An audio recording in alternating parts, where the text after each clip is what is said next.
Danke bafethu, welcome back to Nkuli Soccer. Kaizer Chiefs versus Chippa United, igame enkulu obviously Kaizer Chiefs la kumele i-collect khona i-3 point.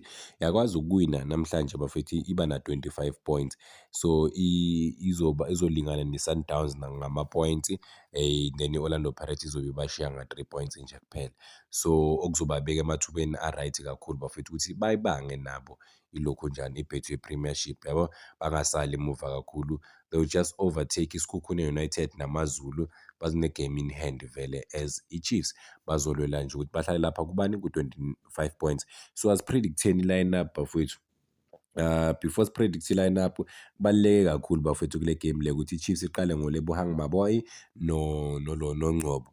Bangazama ama-find o-coach, bazame enye i-system. Siyazi ukuthi kule game le nobani ophethe back to uBen Yusuf, uye igame yakhe la ngithi bayatshentshisana kudlalwa ilento le iyoyo bafethu, o-coach bayatshentshisana kushintsha i-starting lineup, awazi ukuthi kuqala bani. Phambili kumele baqale ngoMayo. IKataro bamnikile ama-opportunities, but akakawathatha ama-opportunities wakhe. Nanokuthi-ke angeke umblame kakhulu because of o-coach badlala ama-systems are-different. Bafuna o-coach ba-prioritize ukuthi kungakora, ngcono sidefende kakhulu. Mese bakoriwe-ke abasenaplani futhi. Nasi i-first starting lineup bafethu engicabanga ukuthi singakwazi ukusebenza kakhulu. Or noma bangaqalisa uSilva kuyafana, whether uSilva or uMayo, but uMayo it gives you something because of if ufuna drop kancane ngathi uyi-false number 9 or abe yi-number 10 azilandela ibhola, uyakwazi ukwenza and i-shooting range yakhe uyakwazi ukushootha from 18 area. Uhlakaniphile unamaplani. No, what I know for sure i-defense nayo bafethu abazoyiqalisa. Ngizoqala nje ngiyabo Peterson, uKwinika, uInacio Miguel, uzoqala uInacio Miguel.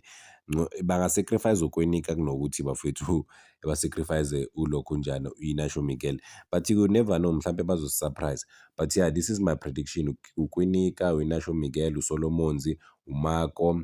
So thi-ke uLebohang Maboy noNgcobo kumele baqale if bacabanga kahle, but-ke bazoprefera umthetho bona. Umdu vele bayo uVilakazi, uMayo. So mina, yeah, this is my first starting 11 or i-squad bengiziprefera, but bona ngiyazi ukuthi bazoqalisa u-Ox. That's for sure ukuthi bazomqalisa u-Ox bafethu. I think the squad lesi if ngingaqala uMayo, uVilakazi, uvele bayo, umdu, uNgcobo, uMaboy. Or uMarco uzoqala ngoba ulokhunjana uCross ulimele. So Cross akekho, unless if maybe ukwazile ukurecover fast from their injury yakhe le ayikhose yena ukuthi ashaye i-tackle, untime tackle, avele azilahlele laphana. So uye obhedile, so uMarco uzobuya ku-first starting lineup sombona. I think uMayo uzocontribute kakhulu because of kule game le mele babe attack minded, mababamba ibhola mele baye phambili, bacabangele nje phambili, bacabange nokukora nokuwashaya nje amagoli. Badlala neside elingekho dangerous, badlala neside eselixoshwe o-coach abawu-4 already this season. Kusadlalwe how many games? 11, 12 games kuphela season, but already sokuhamba abo-coach abawu-4. So iside elingekho stable lesi bafethu elibhedayo. If bahluleka ukushaya iChippa United, I mean ayikho indaba yabo ngempela bafethu this season, to be honest. Khona ama-teams ongastruggle, o-TS Galaxy maybe nibambane kube strong, but-ke there's no reason ukuthi uhlulwe iChippa United. Ayikho ngempela i-reason. I think kubalulekile ukuthi baqalelise ngolokhunjani lapha esiswini. Ucele uNgcobo u-comfortable on the ball, uyambona uyakwazi ukulicontrola kahle futhi unayo leyo confidence leyo, akazifihli. Khona abantu abafihlayo lapha nethimini mawubukela uyabona ukuthi hayibo uSibani angakamboni for some time, uyafihla umuntu wakhona, bamthola kanzima noma liphethe ibhola. But-ke isikhathi esiningi uNgcobo ukunika ama-options ukuthi alivulele ibhola, akwazi ukulibamba kahle, akunika ama-options aphase kahle. So kubaluleke kakhulu ukuthi aqale.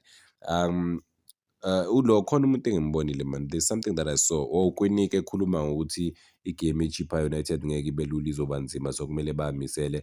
Naye wakhuluma ngendaba yakhe personal ukuthi naye udlala kahle kakhulu, uyapick up ngempela, uyawadlala amagame amaningi, so uyazi ukuthi ukudlala neChippa ngeke kube lula, kuzoba nzima. I mean yonke igame obvious bafethu iChiefs iba nzima, but-ke ama-play at the end of the day mele emisele. Angiyiboni iChippa enika i-Chiefs i-problem, but ngibona i-Chiefs if yona ngeke ikwazi ukuwina igame, yiyo ezonika i-problem ukuthi ingawathatha ama-opportunities ezowathola or idlale nje into esingayi-understand because of i-Chiefs i-unpredictable. Uzothi u-expect-e lokhu, idlalele intando yayo, but I believe ukuthi it's not a difficult game to win. I-game lena abangakwazi ukuyiwina with ease, but at the same time khona abafana laphana ku-Chippa United abafana noShaka Zulu.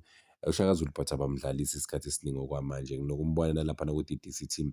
But-ke baningi abantu abazofuna ukuwuprove against i-Kaizer Chiefs, abazofuna ukudlala kahle kakhulu because they know what's at stake. Uma udlala kahle kakhulu noma uperform against i-Kaizer Chiefs, uvele udume i-South Africa yonke because of every match ibukelwa ama-millions and millions of people. So igame izoba exciting, engeke ibe lula the way ngisho ngakhona because I mean they understand the magnitude of ukudlala against the-Kaizer Chiefs bafethu. Yeah, i-team enkulu. But ngikumentionile lokho izolo ukuthi abafana benza kahle kakhulu laphana overseas laba abancane be-DDC team. So i-Chiefs nayo kumele laba abadala kumele ba-inspire abafana ukuthi hey, akuluzwa nje isinoma kanjani. When you are given a chance to perform. Baningi abantu abakubukele, baningi abantu abarelaya ku-happy ukuthi ubajabulise. So kulele kubo ku-Chiefs bafethu ukuthi ba-perform. To be fair, yabona la i-Chiefs ekhona this season bafethu yenza kahle kakhulu compared to the previous seasons. Just ukuthi-ke the stakes are high-ke manje. The stakes are high. Because of the assemble squad esikhulu esine-potential ukuthi singakompitha for izinto. So ayikho ngempela ilokhunjana bafethu excuse abangayisho laphana ukuthi they can't beat olokhunjana i-Chippa United. At the same time ocoach hayi banama-excuse njalo. Bathe njengoba heading to leya game bane-confidence ukuthi bangakwazi ukudiliva nanokuthi i-mood around i-team i-right. Sobona-ke egamini ukuthi i-mood i-right around i-team nanokuthi ama-Cheetah azokwazi ukuperform. No excuse for abo-coach, lama-excuse wabo njalo. But-ke don't be surprised bafethu uma nizobona i-squad esingasi-recognize or i-squad esingafani even nalesi eZamalek because siyashintsha isikhathi kuleya team leya. Every game expect the unexpected. Ungadlala kahle this game, next game ungadlali. Lento le abayenza kuvele bayaperforme kahle and then the following game angadlali. Baqale negame bamfake late mase bona ngathi baphelelwa ama-options. Uzibuza ukuthi coach because manje kumele ube ne-winning team oyaziyo. Njengoba kuzoqala if uqala ukukhanyisa amayo for the past 2 games, couple of games beqala u-Ighodaro. So uyazibuza ukuthi okay ba-build i-team enjani, find or abavele basimangaze-ke bathatha uBatman bamdlalise umfana ahlulekele yena njengoba ngihlezi ngisho, but ngeke bakwenze lokho. But yeah, I mean hayi i-Chippa angiyiboni i-Chiefs. Yabona bahlulwa i-Chippa United asisazi, but I think coach at the same time coach they're not doing that bad to be fair. Mawubheka lock standing, but njengoba ngishilo ukuthi i-pressure high laphana and into e-confuse abantu kakhulu ukuthi abanaso i-starting lineup ne-system yabo bane-plan A mayingasebenzi ubheke bazokwenzani bafethu. Badlalisa uMdu shabalala njalo, uMdu uphelelwa amaplan akasazi nokuthi enzeni and the next game bazoqalisa yena futhi. Soku-predictable, it's too predictable, it's too easy ukudlala nabo, ukuplan against bona because yazi ukuthi uShabalala for sure uzoqala. So bangaqalisa abanye ama-player bafethu, they might just play basurprise abantu. Uqalise elinye iplayer ungamqalisi uShabalala, umqalise ebhenchini. uShabalala uba influential meqala ebhenchini because of already game abe hungry. Abantu uma befuna ukubona lokho serious kumele baye kule game le efana ne-Nedbank Cup, wathola isikhathi esincane against i-Pirate but waba i-game changer. So uyakwazi ukuqala ebhenchini, ungamqalisi every game. U-guaranteed ukuthi uyaqala wena udlale kahle or akadlalanga kahle.